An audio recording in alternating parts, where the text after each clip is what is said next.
There has to be a secret here.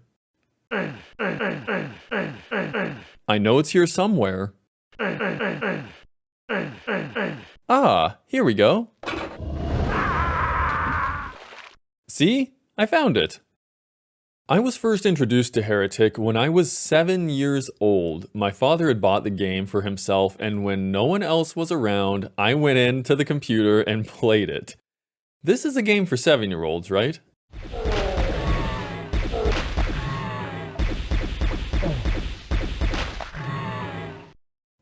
Nothing quite like the soothing screams of demonic spirits that are being sent back to the underworld. Might as well be a lullaby. 7-year-olds do listen to lullabies, right? I don't actually remember anymore because I'm no longer 7, but anyway, moving on. The first question you should ask yourself whenever you're considering playing Heretic is how would you like to play Heretic? The first way is through a program called DOSBox. It's what both Steam and GOG use. This allows us to play the game by emulating it in its absolute original version as it would have been back on MS-DOS in the mid-90s. This is how I originally was going to go through the game until, however, I came across the second possibility, and now I present to you the alternative version.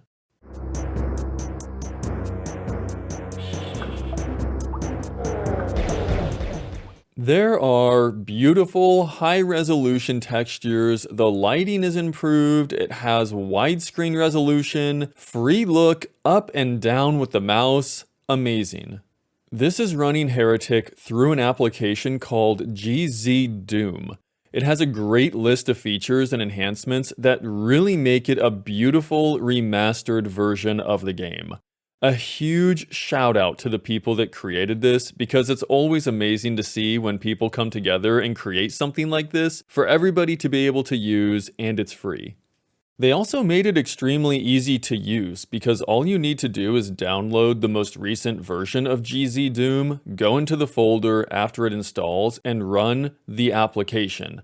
It automatically detects if you own the game on either GOG or Steam, and that's it. We're ready to go. So there's no doubt that some will prefer to use the original version, but for me, it feels like I can't go back after experiencing this version of it. So now that we know various ways to play the game, what is it exactly? Well, it's a medieval fantasy, role-playing, first-person shooter. It was developed by Raven Software and published by id Software. Those are the people that created Doom. I discovered an interview with one of the co-founders of Raven, and in it, he describes how they initially met the people from id, and they loved the artwork that Raven had been creating for their previous games. That led to a partnership where Raven eventually created Heretic. Speaking of the artwork though, from their previous games, it's easy to see the influence of that artwork within Heretic. Everything from the color palette, some of the lighting, even the design of the monsters are familiar, as we'll see when we continue going through the game. As we do that, what is the premise? Well, to begin, it's best to mention that Heretic originally released in 1994 through shareware registration, meaning that you had to order the game by mail, physical mail.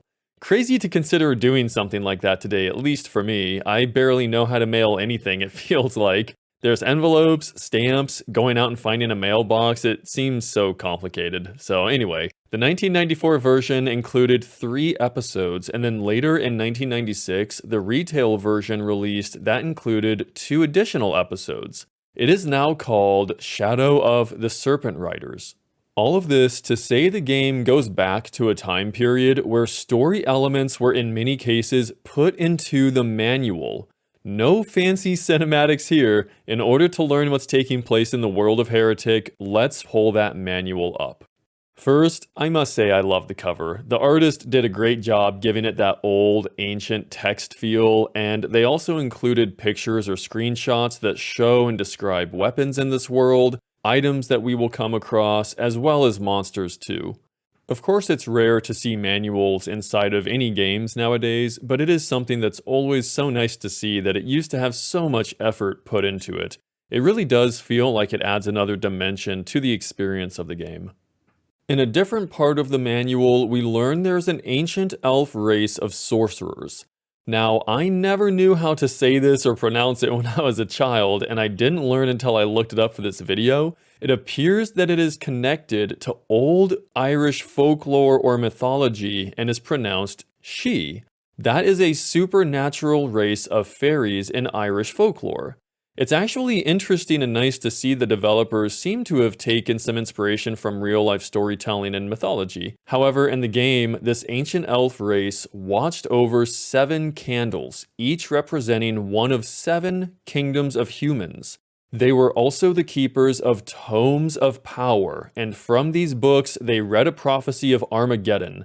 Someday, 3 riders from the east will eventually be given dominion over all that believe in them. When that happens, the elves will be driven away from their lands. Well, one day, 3 riders appeared from the east, and as a show of power, they brought peace by convincing the human nations to stop warring against each other. Soon, all the humans followed these riders and created an order that is signified by a 3-pronged trident. 2 riders left the world, and the weakest but most charming of the 3 remained behind to lead these humans. As the elves saw through the words of these riders, they were branded heretics. The human armies gathered to battle the elves, but at the last minute, to avoid annihilation, the elves blew out these candles, destroying all 7 human armies. The elves were then annihilated by hordes of demons that came through a rift in the ground and said a huge, "Oops, we were just kidding about blowing out the candles, see?" But it was too late, and they were destroyed, along with the tomes of power being stolen, and one of the only remaining elves is us, and we must battle the armies of demons to drive them back. How do we do that? This takes us to the game mechanics.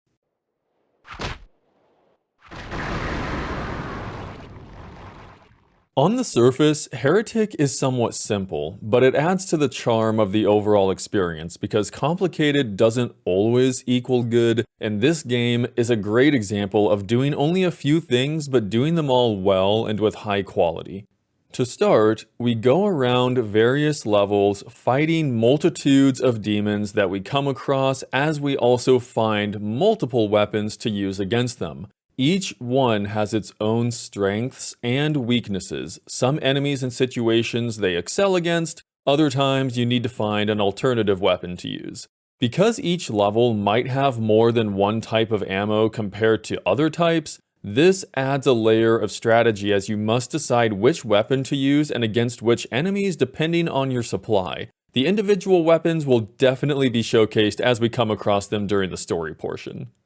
Heretic was incredibly advanced for its time. It was one of the first games that allowed you to look up and down, and although it's not something that we really consider nowadays, it's interesting to me that back then that was such a unique technology that was discovered. And I do feel like there's a valuable innovation and lesson that we can learn and try and transfer over into real life, to look up, see the sky, some clouds. So, you know what? I am going to go use this newfound technology and step outside to look at the sky for a moment, so be right back.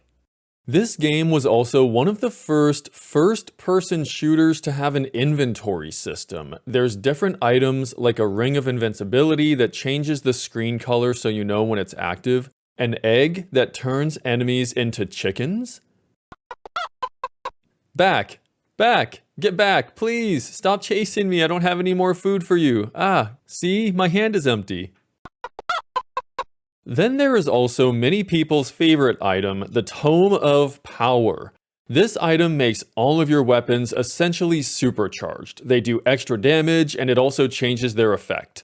It is legitimately awesome to use, and adds another layer of strategy depending on the situations you find yourself in. Or you can do what I do and constantly forget to use any of your items so you end the level with an abundance of items in your inventory. The nice thing is, at least you carry over one of each item type you had in your inventory to the next level. Going back to the same interview I mentioned earlier with Raven Software's co-founder, they describe how one of their programmers simulated the effect of flying. They did this by changing the horizon line or the player's line of sight to go up and down in the game world. They didn't actually program in a physical character that can fly, and he describes that although it's not really flying, it gives the effect of it. I always enjoy learning about these little behind-the-scenes pieces of information.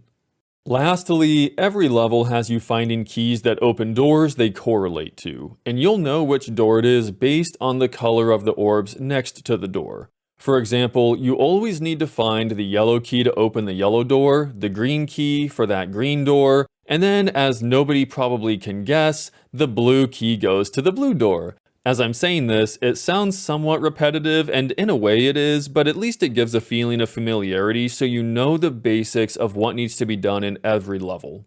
Something else that adds to this is a feature they carried over from Doom, which is to have 3 squares at the bottom middle of your screen. They light up as you find the various keys throughout the level. This easily helps you keep track if you step away and then come back at some later point in time.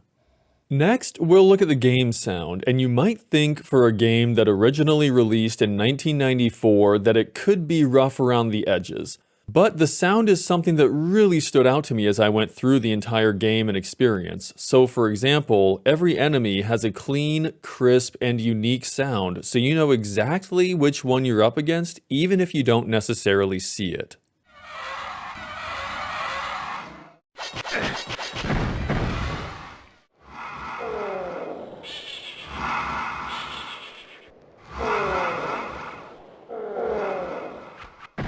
Surprisingly, when there's a lot of sounds happening all at once, it's not overwhelming, and the sound mixing is done incredibly well because it does come off like you're in the middle of an insane situation.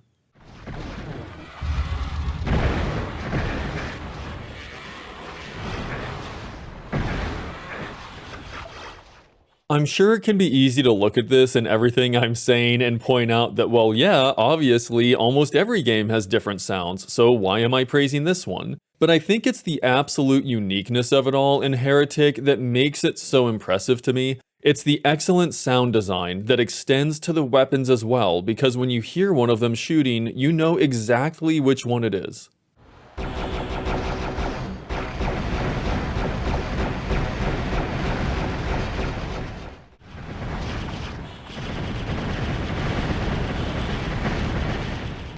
The music is another aspect I enjoyed while going through all the different levels. It can really add to the overall atmosphere.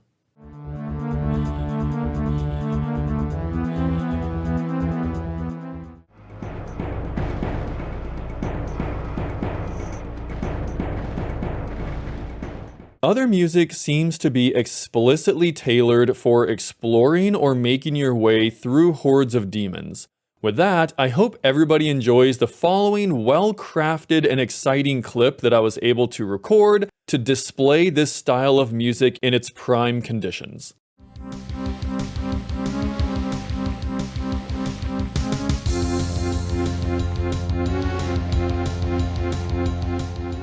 Something that I must admit, and it has no bearing on the music itself as this is completely my own personal preference, but I did find myself playing a few levels with the music on and then turning it off for the next few throughout the course of the playthrough, and I would alternate levels in this way. The main reason is the looping nature of the track gets completely stuck in my mind for the next few hours after hearing it, so to be honest, it's actually peaceful in a way to play a game without music for a little bit. Before heading into the story section, I would like to take a moment to discuss the strategy guide connected with Heretic. The guide was released before Shadow of the Serpent Riders came on the market, so it does only cover the first 3 out of 5 episodes.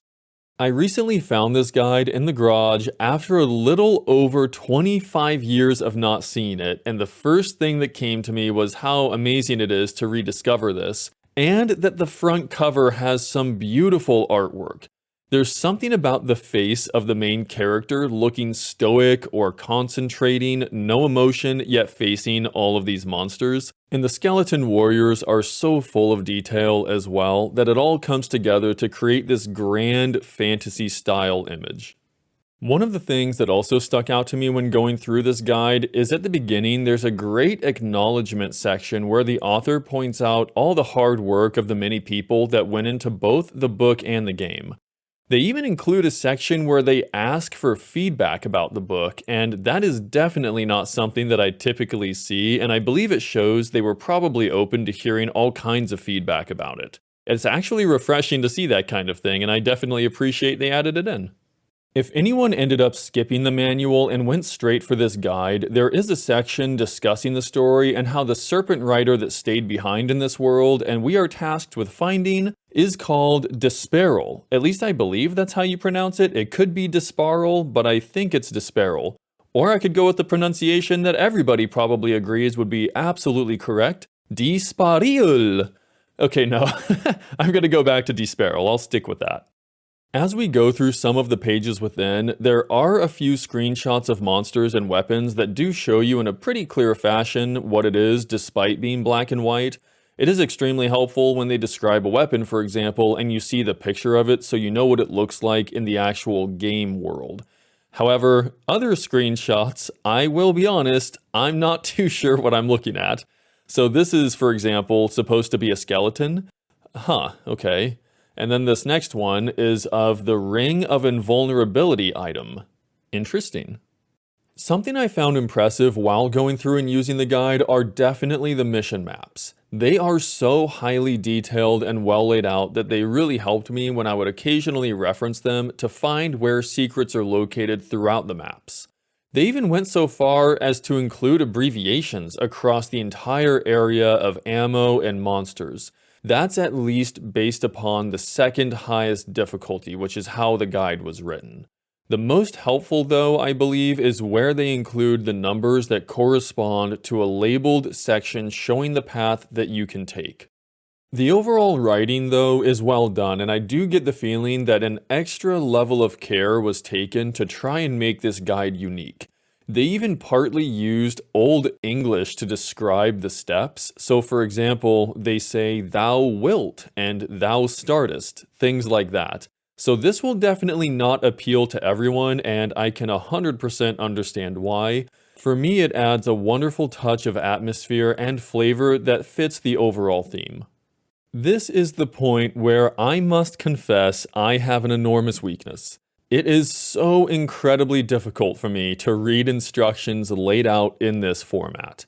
By this format, I mean when it's paragraph after paragraph and where to run, directions you should be facing, etc. Some of it can span 3 pages of these sorts of steps. When any kind of instructions are presented to me in this way, it does not make a difference whether it's this kind of a guidebook, a food recipe, or when I read school books. It is all so challenging for me to go through, my eyes immediately gloss over and feel heavy.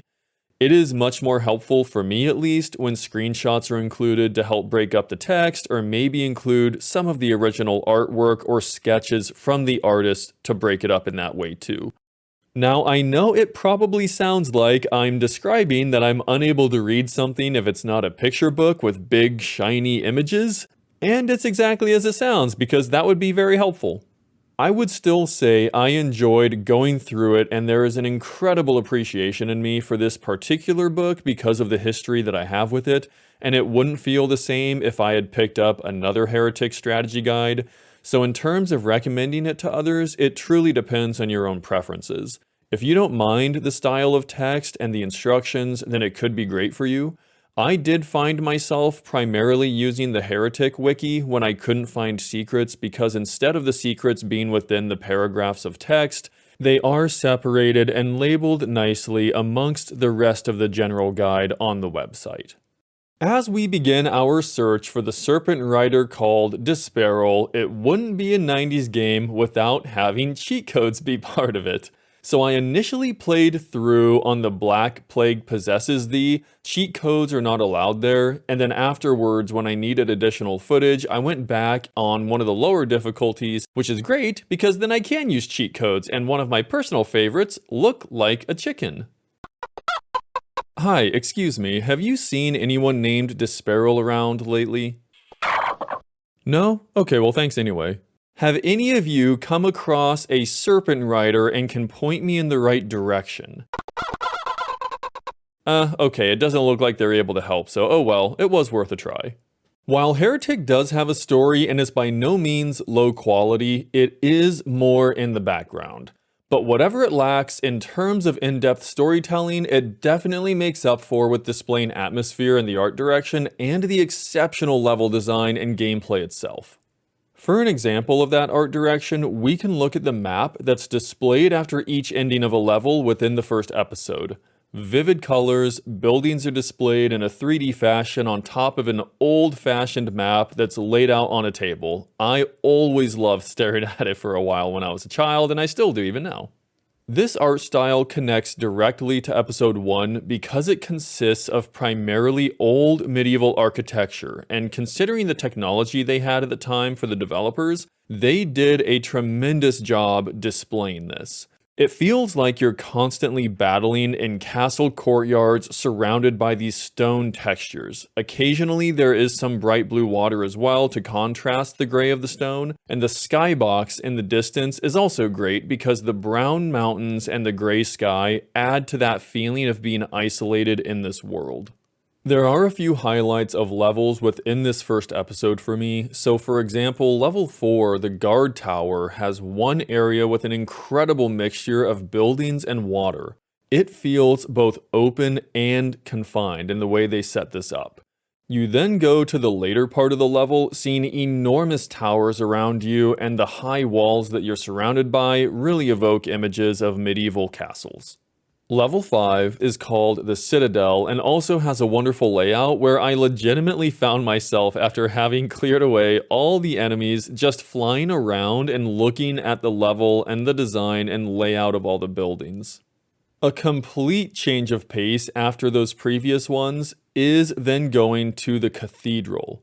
Incredible atmospheres here without a single word of dialogue or cutscenes. You already know this is where the followers of the Serpent Riders gather to worship them based upon all of this imagery. The detail in this level is truly outstanding because the pews are arrayed in the primary area, there's stained glass windows, imagery of either the followers of the Serpent Riders or depictions of the riders themselves. That part is open to our interpretation, at least as I see it. There's also this first time that we come across a fascinating piece of imagery. Well, I guess it's probably no surprise why they have so many followers, and I'm not exactly sure what it means, but I am impressed as well by the creativity and artwork that went into this kind of thing. Once we're done admiring the physique, we move on to where I came across probably one of the most notable ambushes that stuck out to me during my playthrough.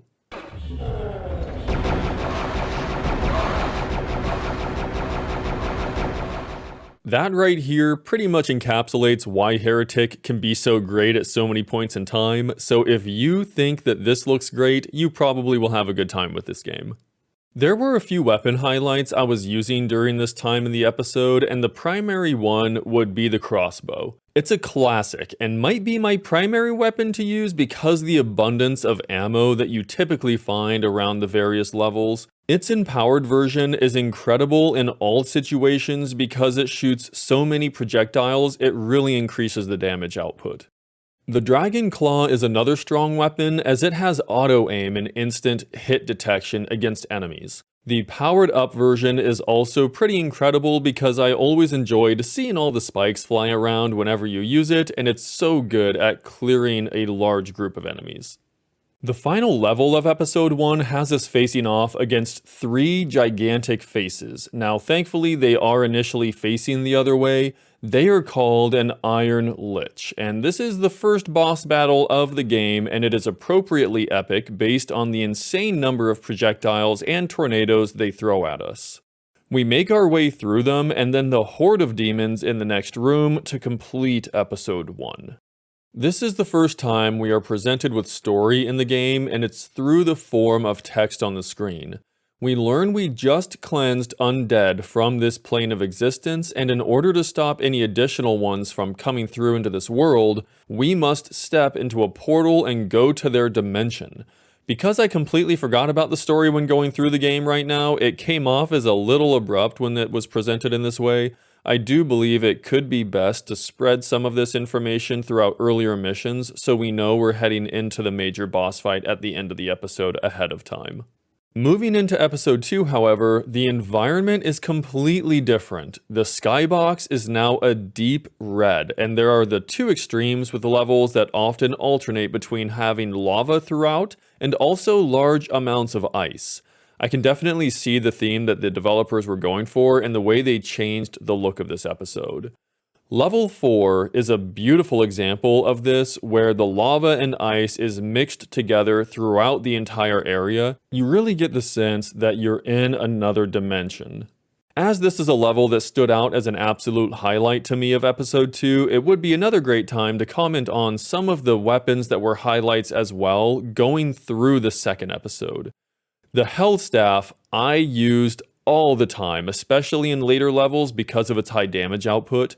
The powered up version is incredible, as the rain causes enormous damage over time. However, it is definitely dependent upon the enemy and the environment you find yourself in. The Phoenix Rod is also an amazing weapon we receive. It is so powerful, but beware, the splash damage can hit you too. I had to learn this the difficult way while I was trying to test out the weapon a few times and ended up killing the main character on accident.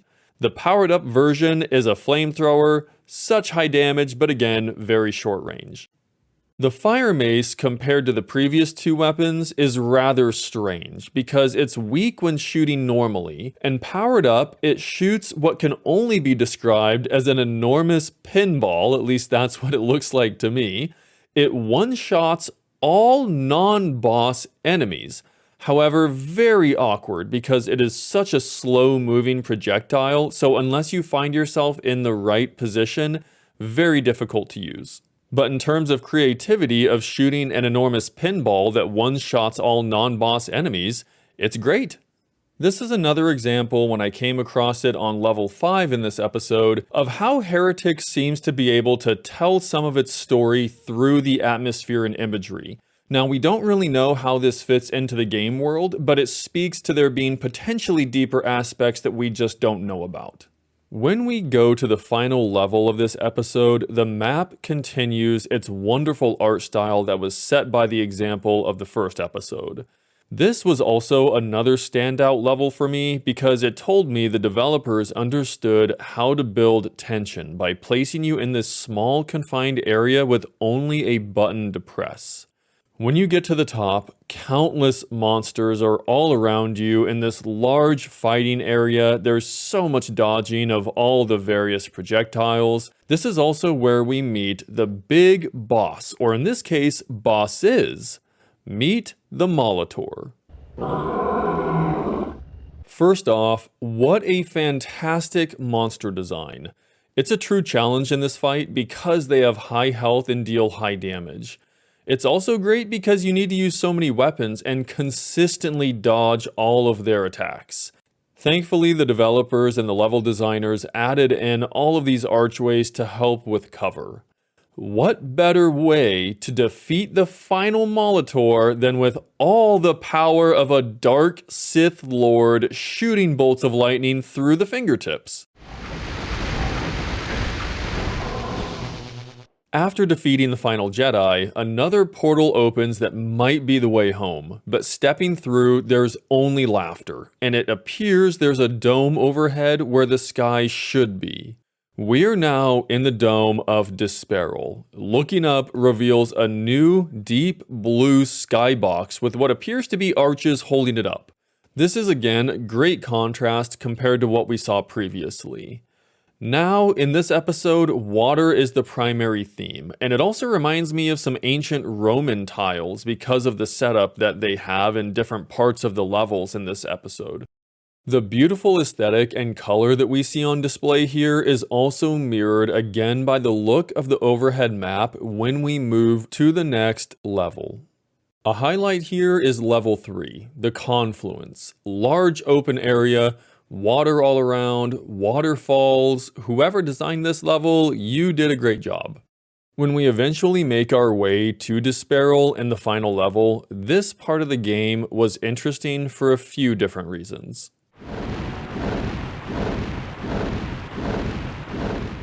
The first phase of this battle is easy. All you do is dodge and then fire back. But when the second phase begins, prepare for pure madness. That is the only way I can describe it. This was the most difficult fight for me throughout the entire game. Constant running around in circles and dodging what seems like thousands upon thousands of those purple orbs. Meanwhile, Disparal consistently teleports time and time again, especially on the harder difficulties. The amount of time spent running around actually made me slightly dizzy after a while, and I had to take a break and come back to it if I'm honest with everyone. And when I eventually defeated Disparal, it was around an hour of attempts later, so that made it a joyous occasion indeed. In the final story portions, our oath has been fulfilled, but when we enter the portal moments before the dome shatters, the main character still does not feel safe.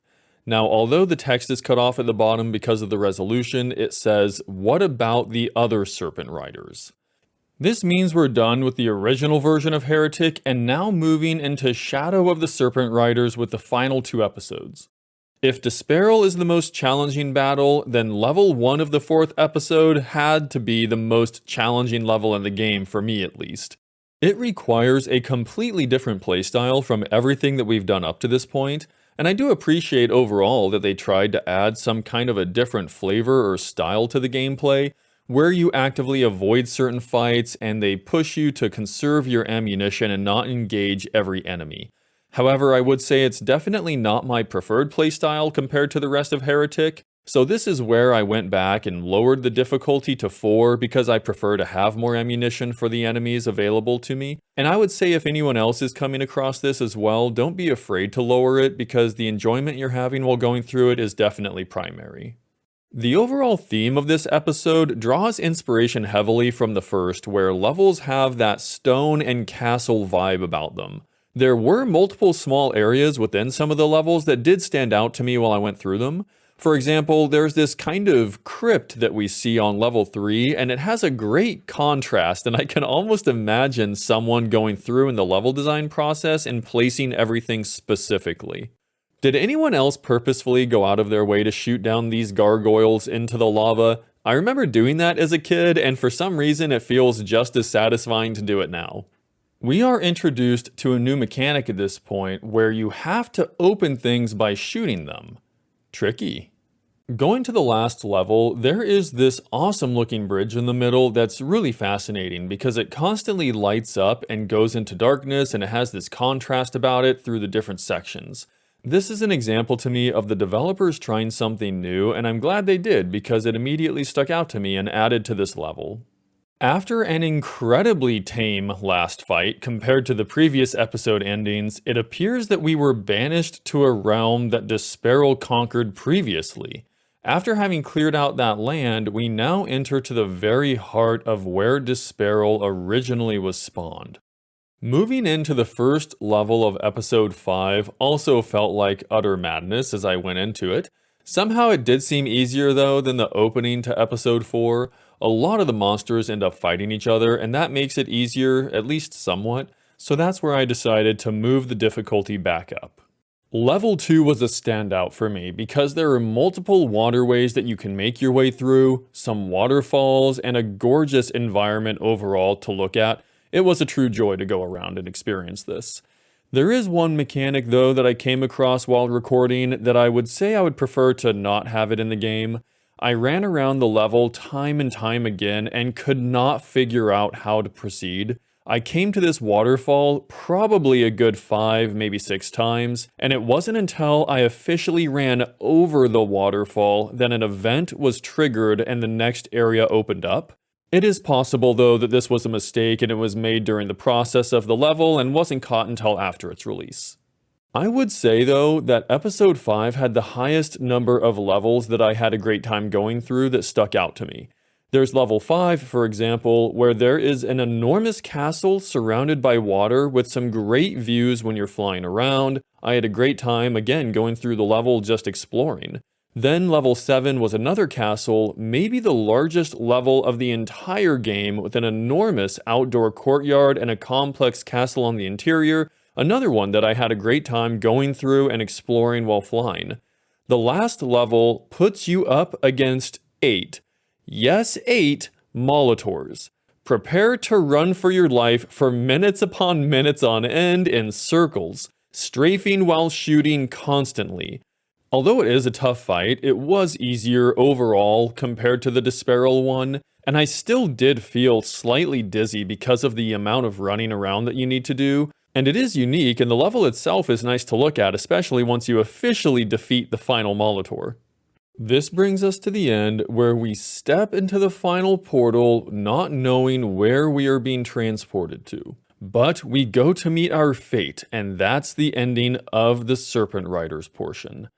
There are a few secret maps only available if you use a cheat code to get to them. One that stood out to me is the first of those secret levels. According to an interview with one of the developers that I found, it's based loosely on the old Raven Software's office. I love learning about that. That's so cool to hear. So I sure hope they didn't have to deal with a Molitor in real life when they went to their outdoor area, though. Well, this brings us to the end, and I would absolutely say I had a wonderful time going through this after so many years. The presentation of the story can sometimes be strange, but it is a good backdrop, and overall it fits with what you experience, so at least it's not disconnected in any way. The gameplay of Heretic is incredibly spot on, and the movement feels smooth, so if you don't mind any of the feedback I mentioned earlier, you'll probably have a good time going back and experiencing a unique and interesting game within the genre. I'm adding a link to GZ Doom in the description in case anyone would like to play through the game using that. I'm also adding a link to the interview with the co-founder of Raven in the description because I found it fascinating to hear some of the lead up to the game. If you wanted to see a free PDF version of the official Heretic guide, you can find it within the Internet Archive. For now, thank you all so much for watching. I hope you enjoyed your time while you were here. And I wanted to mention, the number of wonderful comments I saw on the StarCraft review was so amazing to see. If any of you watching right now left one of those comments, know that I read it and do truly appreciate it. So as always, I wish you a wonderful rest of your day, wherever you are.